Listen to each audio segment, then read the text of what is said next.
It's been nearly a decade since Colorado voters passed Amendment 64, authorizing the sale of recreational marijuana. Bigger cities like Pueblo, Denver, and Boulder quickly drafted regulations to accommodate sales of the drug locally, but many rural communities resisted the change. And News 5's Andy KOEN joins us in studio tonight with a look at the growth of retail marijuana in the lower Arkansas Valley. Andy. Yeah, good afternoon, Allison. There are now 9 marijuana businesses that are licensed in locations east of Pueblo in Rocky Ford and Los Animas. As we've reported, there's also been an effort to bring marijuana dispensaries to Lamar.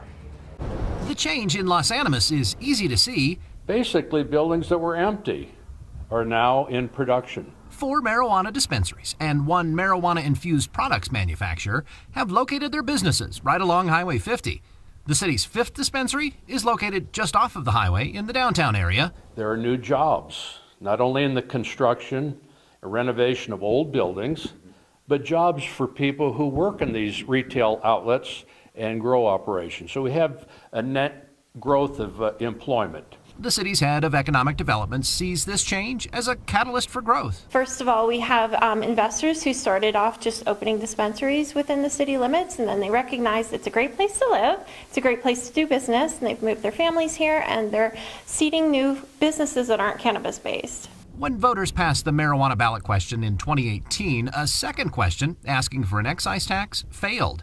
So the city's initial tax revenue was modest.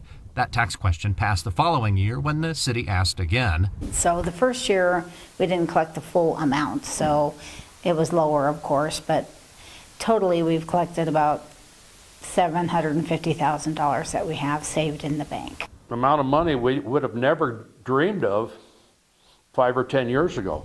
The city council has spent some of the money upgrading the clubhouse at the golf course, and another $10,000 was spent as matching funds for a CDOT grant. We've saved it because we're wanting the people to decide how they would like that money spent. The mayor believes that public attitudes toward marijuana are changing. I haven't had one person say, you got to unwind this stuff, it's horrible.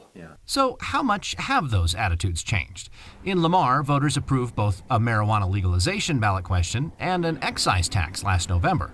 But then in March, a judge threw out the results after finding that the city didn't follow its charter when it put the questions on the ballot. Well, some people think I'm in opposition. What I'm really after is just what is best for our community. Belinda Sturges discovered the city's error by using open records requests after the election. In the week since the judge's ruling, council voted not to use its authority to put the questions back on the ballot, instead asking the campaign to recirculate petitions. I'm proud of the city council members for taking the time to review the information, look at the facts, and study it and study what their authorities are as a home rule community. She believes the marijuana campaign will face a different electorate this fall.